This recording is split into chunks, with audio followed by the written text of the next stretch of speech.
Biarpun kehadirannya agak baru dalam industri hiburan, namun lakonan hero remaja 2020 Nadir Nassar dalam projek Anchor SPM berjaya membuka mata ramai pihak. Malah menerusi platform Twitter, netizen tidak henti-henti memuji bakat lakonannya yang dikatakan cukup berkesan.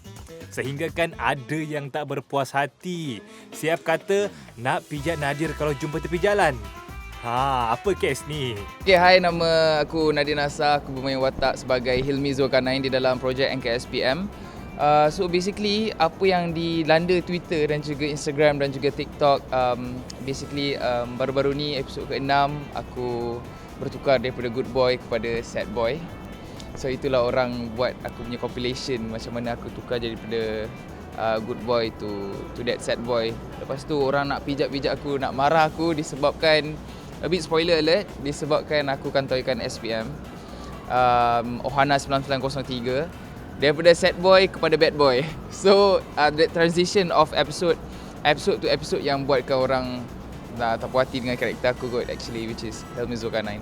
Sebelum berlakon dalam projek NKSPM, nak tahu tak sebelum ni berlakon apa? Sebab orang tak tahu, tak kenal kewujudan Nadir sebenarnya. Bila-bila masuk dalam NKSPM, orang dah kenal, dah hits, semua orang dah viralkan dalam Twitter. So before this aku pernah buat this before this aku macam main role-role kecil je lah, macam like spotting yang extra orang kata. Aku main extra. Right after aku join Hero Remaja Competition, lepas tu keluar daripada tu baru aku main drama. Dan projek NKSPM adalah drama aku yang ketiga. And Alhamdulillah it hit lah. Saya tak pernah plan pun yang macam I rasa macam I nak buat this project, lepas tu I dapat hit. I rasa macam after this project aku rasa benda ni akan hit lah kot. Aku rasa story ni bagus. Aku rasa aku akan jadi famous. Tak, I don't put myself that way. I tak letaklah diri I sebagai macam expect something. You know, I don't expect anything. You know, I do it just because I love to do it. Ada tak menerima DM ataupun chat-chat secara personal daripada peminat-peminat, nak berkenalan ke, ataupun maki-maki orang kata nak pijak?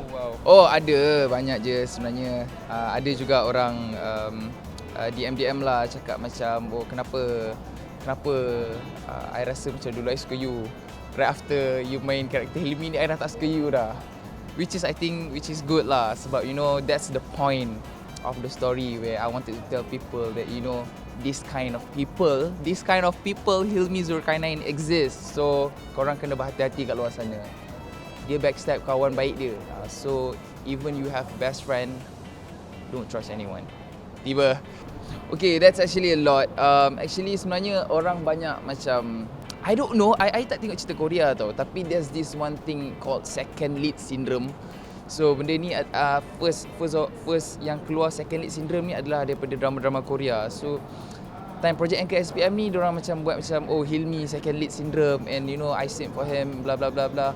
So I rasa macam that's okay, because it's like a compliment lah to me and to the story as well kan. Siapa antara individu yang banyak memberi sokongan, memberi tunjuk ajar semasa untuk mendalami watak nak wujudkan karakter Hilmi Zulkarnain tu? Okay, so untuk mewujudkan Hilmi Zulkarnain ni, first of all, of course, Anori Ashraf, which is director, dan juga Raisa Syam. Raisa Syam banyak feed I dari segi apa yang I rasa, tapi Anori Ashraf banyak feed I dari segi apa yang dia rasa. So it's a blend of myself and Hilmi tu juga, sebab bagi mereka kata kalau I buat 100% Hilmi Zulkarnain, it's going to be nampak berlakon. So it has to be 70% Hilmi Zulkarnain and 30% Nadir Nassar. So it's going to be a wonderful thing, which is people still can see you as you play that character, tapi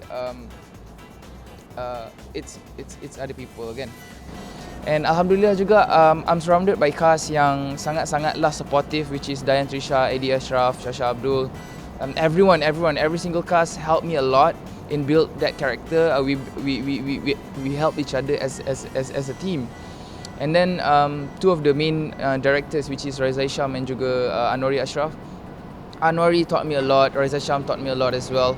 And we had script reading for a month. So benda itulah saya rasa membuatkan semua watak dalam projek Anchor SPM ni tak mati. Sekarang ni nak tanya je lah, dalam bulan Ramadan ni apa aktiviti yang Nadir buat dekat rumah, shooting ke atau apa-apalah projek yang Nadir buat?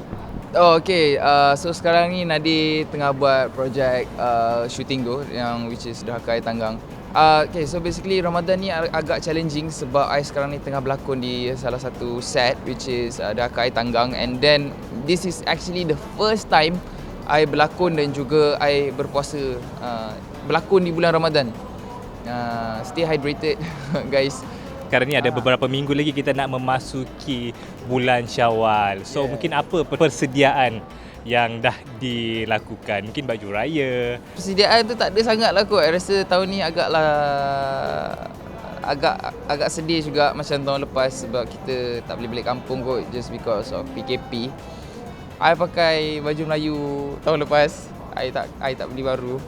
I'm a simple guy, you know. I pakai je apa yang ada. Mungkin akan bersedih lagi lah kot tahun ni. Raya di perantauan.